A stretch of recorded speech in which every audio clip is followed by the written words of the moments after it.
नमस्कार दोस्तों, स्वागत है आपका एमके स्टडीज़ ऑफिशियल में। जैसा कि आप सभी को पता है कि हम सीटेट 2025 की प्रिपरेशन कर रहे हैं, जिसमें कि हम सीडीपी की क्लासेस देख रहे हैं। अभी तक हमने सीडीपी के 10 टॉपिक कवर कर लिए हैं। आज हम टॉपिक 11वां देखेंगे और आज हमारी 13वीं क्लास है। ठीक है, तो चलिए शुरू करते हैं। देखिए, जीन पियाजे का संज्ञानात्मक विकास का सिद्धांत, ये हमारा आज का टॉपिक है। जीन पियाजे थ्योरी ऑफ कॉग्निटिव डेवलपमेंट। चलिए शुरू करते हैं। जीन पियाजे कहाँ के निवासी थे? जीन पियाजे स्विट्ज़रलैंड के। जन्म कब हुआ था? 1896 में। प्रयोग किस पे किया था इन्होंने? अपने बच्चों पर। जीन पियाजे का विकासात्मक मनोविज्ञान का जनक भी कहा जाता है। जीन पियाजे को किसका जनक कहा जाता है? विकासात्मक मनोविज्ञान का जनक कहा जाता है। इन्होंने खोज व निर्माण का सिद्धांत दिया। कौन सा सिद्धांत दिया था? खोज व निर्माण का सिद्धांत। प्रयोगात्मक शिक्षा और व्यवहारिक शिक्षा पर बल दिया था। कौन सी शिक्षा पर बल दिया था? प्रयोगात्मक शिक्षा और व्यवहारिक शिक्षा पर। जीन पियाजे का संज्ञानात्मक विकास का सिद्धांत, theory of cognitive development of Jean पियाजे। जीन पियाजे का मानना है कि जैसे जैसे बच्चों में जैविक परिपक्वता आती है, वैसे वैसे वह वस्तुओं के बारे में अपने दिमाग में अवधारणा बना लेते हैं। यानी कि जैसे जैसे बच्चे बड़े होते हैं, जितनी भी संजीव या निर्जीव चीज़ें अपने आसपास देखते हैं, उनकी इमेज उनके दिमाग में छप जाती है और उन चीज़ों के बारे में वो अपनी अवधारणा बना लेते हैं।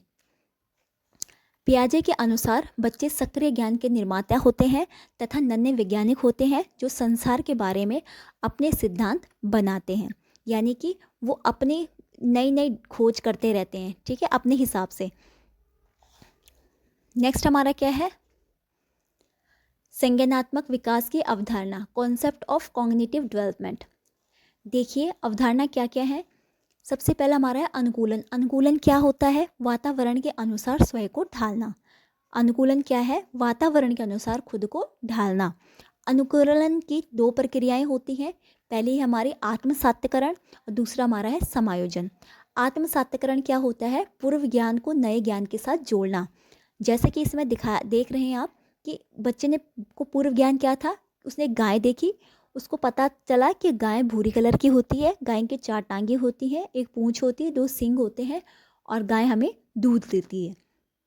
उसके बाद उसने कुछ टाइम बाद एक सफ़ेद कलर की गाय देखी, फिर उसको पता चला कि सिर्फ गाय भूरी कलर की नहीं होती है, गाय तो सफ़ेद कलर की भी होती है। यानी कि उसने पूर्व ज्ञान क्या था उसको? कि गाय भूरी कलर की होती है।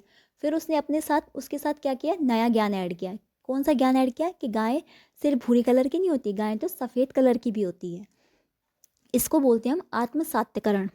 उसके बाद हमारा है समायोजन। पूर्व ज्ञान में परिवर्तन करके वातावरण के साथ तालमेल बिठाना। यानी कि अब जो पहले उसका ज्ञान था उसमें चेंज करना। यानी कि पहले उसको क्या पता था कि गाय तो हमें दूध देती है, गाय सफ़ेद कलर की भी होती है, भूरे कलर की भी होती है। फिर बाद में उसने क्या देखा कि भैंस भी हमें दूध देती है और भैंस तो काले कलर की होती है। यानी कि उसने पूर्व ज्ञान में परिवर्तन करा और उसने क्या क्या बिठाया तालमेल अपने आप कि गाय सिर्फ हमें दूध नहीं देती है बल्कि भैंस भी हमें दूध देती है। नेक्स्ट हमारा क्या है? स्कीमा। स्कीमा यानी कि मानव के दिमाग में जो चीज़ें पहले से स्टोर होती है वह उसको प्रयोग करके किसी विषय के प्रति एक धारणा बना देता है, इसे स्कीमा कहते हैं। जैसे कि हमारे दिमाग में हमने अब तक जितनी भी चीज़ें देख ली होंगी उनकी इमेज हमारे दिमाग में छप चुकी है। अगर हमें कोई साइकिल का नेम कोई भी अगर साइकिल नाम बोलता है तो हमारे दिमाग में तुरंत उसकी इमेज आ जाती है। ठीक है, यानी कि हर चीज़ की हमारी अपनी एक अवधारणा है, अपना एक सोच है, अपनी एक धारणा है। ठीक है, तो इसी तरह से हमारे दिमाग में बहुत सारी चीज़ें स्टोर होती हैं और उनका प्रयोग करके हम क्या करते हैं? एक धारणा बनाते हैं हर चीज़ के प्रति। इसी को हम क्या कहते हैं? स्कीमा। शिशु में स्कीमा प्रवृत्ति और प्रतिक्रिया जन्मजात होती है। नेक्स्ट हमारा क्या है? देखिए, संज्ञानात्मक विकास की कितनी अवस्थाएं हैं? 4 अवस्थाएं हैं। पहला है हमारा है संवेदी गामक अवस्था, जो 0 से 2 वर्ष यानी कि जन्म से 2 वर्ष तक होती है। पूर्व संक्रियात्मक अवस्था 2 से 7 वर्ष तक होती है। मूर्ख संक्रियात्मक अवस्था 7 से 11 वर्ष तक की होती है। अमूर्त संक्रियात्मक अवस्था 11 से प्रौढ़ अवस्था तक होती है। देखिए, संवेदी गामक अवस्था में बच्चे क्या क्या क्रियाएं करता है जो कि जन्म से 2 वर्ष तक होती है। इसमें संवेदनाएं आ जाती है बच्चे में, प्रतिक्रियाएं करता है, प्रतिवर्ती क्रियाएं करता है, वस्तु स्थायित्व का गुण आ जाता है, अनुकरण करने लगता है, खेलने लगता है और खिलौने तोड़ने लगता है। पूर्व संक्रियात्मक अवस्था 2 से 7 वर्ष तक की होती है। इसमें विचारों की अनुत्क्रमणीयता आ जाती है बच्चों में, आत्म केंद्रितता का गुण आ जाता है, जीववाद, सूचकता और विभेदीकरण के गुण आ जाते हैं। मूर्त संक्रियात्मक अवस्था 7 से 11 वर्ष तक की होती है। इसमें बच्चे तार्किक चिंतन करने लगते हैं, मूर्त चिंतन करने लगते हैं, पलटावे गुण आ जाता है इनमें और गणित की संक्रियाओं का ज्ञान हो जाता है। अमूर्त संक्रियात्मक अवस्था 11 से प्रौढ़ अवस्था तक होती है। अमूर्त चिंतन करने लगते हैं, कल्पना करने लगते हैं और संज्ञानात्मक विकास में परिपक्वता आ जाती है। तो अब हम इनको डिटेल वाइज देखते हैं। चलिए शुरू करते हैं। देखिए, पियाजे ने संज्ञानात्मक विकास की 4 अवस्थाएं बताई हैं। पहला हमारा है संवेदी गामक अवस्था यानी कि सेंसरी मोटर स्टेज, जो कि 0 से 2 वर्ष यानी कि जन्म से 2 वर्ष तक की होती है। इसमें बच्चा अपने ज्ञानेंद्रियों के माध्यम से सीखता है। ज्ञानेंद्रिय यानी कि देखकर, छूकर, सूंघकर, सुनकर और चखकर। वस्तु स्थायित्व का गुण आ जाता है, यानी कि अगर उसने कोई वस्तु देख ली तो वो उसको पहचान लेगा, ठीक है, उसके दिमाग में उसकी इमेज छप जाती है। यानी बच्चा अपने दिमाग में वस्तुओं की छाप बनाना शुरू कर देता है, जिससे वह छिपी हुई वस्तुओं को ढूंढ लेता है। अगर आपने उसको एक मोबाइल दिखाई और आपने उस मोबाइल को छुपा दिया तो वो उस मोबाइल को ढूंढ कर ही रहता है, ठीक है, क्योंकि उसके दिमाग में उस चीज़ की इमेज बन चुकी है। तो इसको वस्तु स्थायित्व का गुण कहते हैं। नेक्स्ट हमारा है पूर्व संक्रियात्मक अवस्था, प्री ऑपरेशनल स्टेज, 2 से 7 वर्ष तक की होती है। इस अवस्था में बच्चों प्रतीकों का प्रयोग करने में निपुण हो जाता है, यानी कि घोड़ा शब्द सुनकर उसके दिमाग में घोड़े की इमेज बन जाती है। यानी कि अगर उसने एक बार घोड़ा देख रखा है, उसके दिमाग में घोड़े की इमेज छप चुकी है। अब वो क्या करेगा, या तो वो आपके ऊपर बैठकर, उसको पता है घोड़ा कैसे चलता है, ठीक है, आपके ऊपर बैठ के ऐसे करना शुरू कर देगा, चल मेरे घोड़े टिक टिक टिक। या तो वो क्या करेगा, एक डंडा लेके उसको अपने पैरों के बीच में डाल के उसको चलाना शुरू कर देगा और बोलेगा चल मेरे घोड़े टिक टिक टिक। यानी कि उसने क्या किया, आपको और उस डंडे को घोड़े का प्रतीक मान लिया, ठीक है, क्योंकि उसने घोड़े को, तो उसको पता है घोड़ा कैसे काम करता है, और उसने उस डंडे को उस घोड़े का प्रतीक मानकर उससे वो क्या कर रहा है, घोड़ा चलाने की कोशिश कर रहा है, ठीक है। तो इस अवस्था में बच्चों का प्रतीकों का प्रयोग करने में निपुण हो जाते हैं। नेक्स्ट हमारा क्या है, जीववाद यानी कि एनिमिज्म। जब बच्चा संजीव व निर्जीव वस्तुओं में अंतर नहीं कर पाता, जैसे कि आप सभी देखते हो कि बच्चे क्या करते हैं, अपने टॉयज़ को खाना खिलाने की कोशिश करते हैं, उनको प्यार करते हैं, ठीक है, उनको क्या करते हैं, उनको मतलब मारने की कोशिश करते हैं, कभी दुलार करते हैं उनको, कभी उनको खाना खिलाने की कोशिश करते हैं। उनको ये नहीं पता कि ये संजीव है या निर्जीव है, ठीक है, उनको इस चीज़ में भेद अंतर नहीं पता होता है। तो ये कौन सा है, ये जीववाद का है, जिसमें कि बच्चा संजीव और निर्जीव वस्तुओं में अंतर नहीं कर पाता है। अकेंद्रित ईगोसेंट्रिज्म, ईगोसेंट्रिज्म ईगो यानी कि बच्चे में ईगो आना शुरू हो जाता है इस स्टेज में। जब बच्चा यह सोचना शुरू कर देता है कि वह जो कर रहा है, सोच रहा है, वह सब ठीक है, ठीक है, यानी कि वो अपने आप को बहुत ही इम्पोर्टेंट समझने लग जाता है, आगे पीछे वाले को इतना महत्व नहीं देता है, वो सोचता है जो हूँ मैं हूँ, ठीक है। यानी कि अगर आप जैसे आप बैठे हुए हैं, आपने किसी दूसरे बच्चे को अपने गोदी में बिठाया तो वो क्या करेगा, या तो रोके या तो उसको भगा देगा वहाँ से, ठीक है, आपकी गोदी से उठवा के खुद बैठ जाएगा, क्योंकि वो अपने आप में उस क्या है, ईगोसेंट्रिज्म है वो, ठीक है, अपने आप को बहुत ही इम्पोर्टेंट समझना। सेंट्रिज्म क्या होता है, अपने आप को बहुत ही महत्वपूर्ण मानना, ठीक है। तो इस अवस्था में बच्चों क्या हो जाते हैं, ईगोसेंट्रिज्म हो जाते हैं। नेक्स्ट हमारा है अपलटावे गुण। अपलटावे गुण, इरिवर्सिबिलिटी। इसमें क्या होता है, इसमें बच्चा वस्तुओं, संख्याओं और समस्याओं आदि को उलटना पलटना नहीं जानता। जैसे कि एग्जाम्पल के लिए अगर हम उनसे पूछते हैं कि 3 + 5 कितने होते हैं, तो वो क्या बता देंगे कि 8 होते हैं। लेकिन अगर हम इन्हीं संख्याओं को पलटा के उनसे पूछें कि 5 + 3 कितने होते हैं, तो वो नहीं बता पाएंगे, ठीक है, क्योंकि उनमें इस समय पलटावे गुण नहीं आया होता है, ठीक है। तो इस प्रकार जो अपलटावे गुण क्या होता है, जिसमें कि बच्चा संख्याओं को पलटना नहीं जानता। इस अवस्था में मुद्रा, संप्रत्यय, दूरी, भार की योग्यता की अवधारणा की कमी होती है।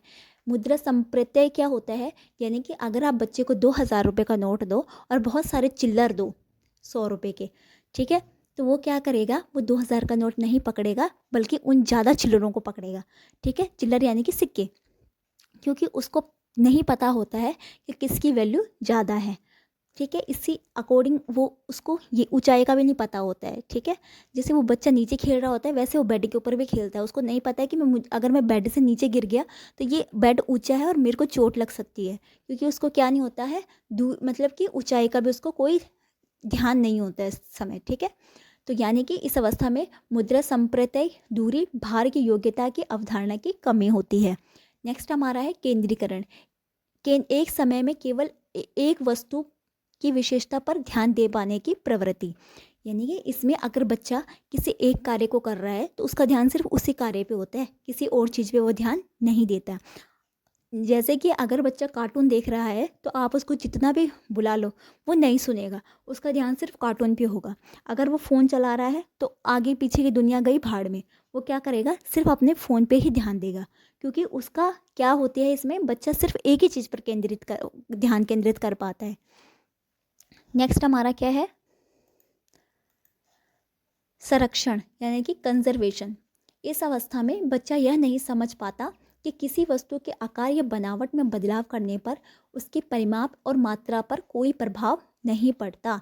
जैसे कि आप इस पिक्चर में देख सकते हैं कि बच्चे को एक चौरस गिलास दिया हुआ है और एक लंबाई में गिलास दिया हुआ है, ठीक है। जितना जूस चौरस गिलास पे आ रहा है उतना ही जूस हमने इस लंबे गिलास पे भी डाला है, लेकिन बच्चा किसको चूज़ करेगा, उस बड़े गिलास को जो दिखने में लंबा है, क्योंकि वो क्या सोचता है कि इसमें जूस की मात्रा ज़्यादा है।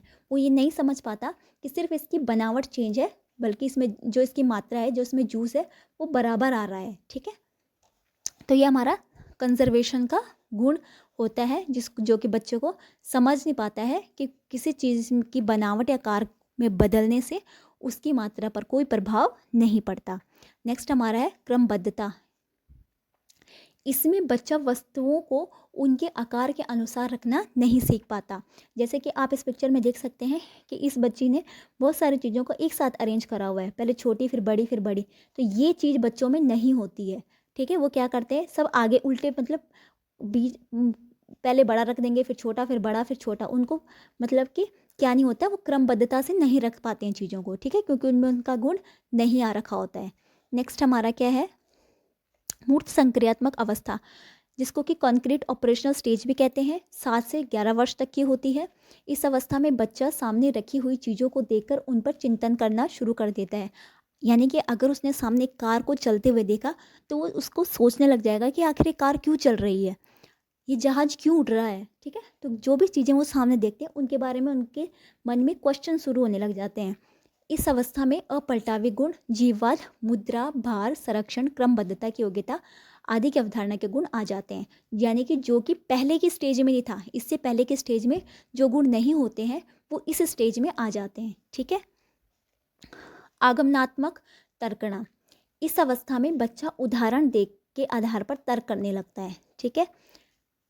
जैसे कि अगर हम उनको समझाते हैं कि हमें पेड़ लगाने चाहिए, क्योंकि पेड़ हमें, उदाहरण के लिए पेड़ हमें ऑक्सीजन देते हैं, इसलिए हमें पेड़ लगाने चाहिए, ठीक है। तो उनको मतलब ये तब समझ में आएगा या तब वो तर्क करेंगे जब उनको उदाहरण देकर समझाएंगे हम।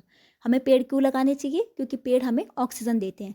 तो हमने उदाहरण सहित बताया क्योंकि पेड़ हमें ऑक्सीजन देते हैं इसलिए हमें पेड़ लगाने चाहिए। तो इसको क्या कहते हैं, आगमनात्मक तर्कणा।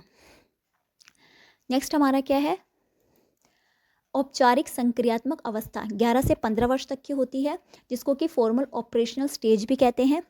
संज्ञान की सर्वोच्च अवस्था होती है, संज्ञान यानी कि समझ, ठीक है, समझ आ जाती है बच्चों में अच्छी खासी। बच्चा अमूर्त चिंतन करने लगता है, ठीक है, अब वो बिना देखे भी चिंतन करने लग जाएगा। निगनात्मक तर्कणा, इसमें बच्चा नियमों के आधार पर करता है, नियमों के आधार पर, यानी कि जैसे कि मैथ्स हो गया, हम मैथ का कोई फॉर्मूला बता देंगे तो उसी के अकॉर्डिंग तो मैथ चलती है। अगर हम सर्कल का कोई सम सॉल्व कर रहे हैं तो सर्कल का हमें फॉर्मूला पता होना चाहिए, तभी हम उन सम को सॉल्व कर पाएंगे। तो यानी कि इसमें बच्चा क्या करने लगता है, नियमों के आधार पर तर्क करने लगता है। नेक्स्ट हमारा है पियाजे के सिद्धांत की आलोचना। देखिए अब आलोचना क्या है इनकी, पियाजे ने मानसिक विकास के चरणों को अपरिवर्तनशील बताया है। उन्होंने क्या बोला है कि भैया ये जो 4 स्टेज मैंने बताए हैं, इनमें बच्चे में कोई चेंजमेंट नहीं हो सकता। लेकिन अगर बच्चे को बहुत अच्छा वातावरण दिया जाए तो वो अपनी अवस्था से अधिक सीख सकता है। ठीक है, यानी कि अगर एक बच्चा तो अच्छे वातावरण में नहीं है तो उसमें उतना अच्छा चेंजमेंट नहीं होगा, बल्कि जो अगर किसी दूसरे बच्चे को अच्छे वातावरण में रखा जाएगा तो वो क्या करेगा, अपनी जो उसकी स्टेज है उससे भी अधिक वो सीख सकता है। ठीक है, नेक्स्ट हमारा है इनके अनुसार बच्चों में पहले विकास होता है फिर अधिगम होता है, यानी कि बच्चे पहले डेवलपमेंट करते हैं फिर अधिगम यानी फिर सीखते हैं। लेकिन वाइगोत्स्की जी ने इस अवधारणा को नहीं माना। उन्होंने क्या कहा था, उनके अनुसार बच्चों में पहले अधिगम होता है, यानी कि वो वाइगोत्स्की जी कहते हैं कि बच्चे पहले सीखते हैं और सीखने के बाद वो डेवलपमेंट करते हैं, यानी कि सीखने के बाद उनका विकास होता है। जबकि पियाजे जी क्या कहते थे कि पहले विकास होता है फिर बच्चा सीखता है। ठीक है, तो ये वाइगोत्स्की जी ने इनकी इस बात की भी आलोचना करी थी। तो आज की सीरीज़ होती है यहीं पे समाप्त। ये था जीन पियाजे का संज्ञानात्मक विकास का सिद्धांत। ठीक है, तो ये टॉपिक होता है यहीं पे कंप्लीट। आई होप आप सभी को वीडियो अच्छी लगी होगी। देखिए, अगर आपको वीडियो अच्छी लगी हो तो लाइक कीजिए, कमेंट कीजिए, शेयर कीजिए, सब्सक्राइब जरूर करें ताकि आपको हमारे नोटिफिकेशन टाइम टू टाइम मिलते रहें। मिलते हैं नेक्स्ट सीरीज़ में।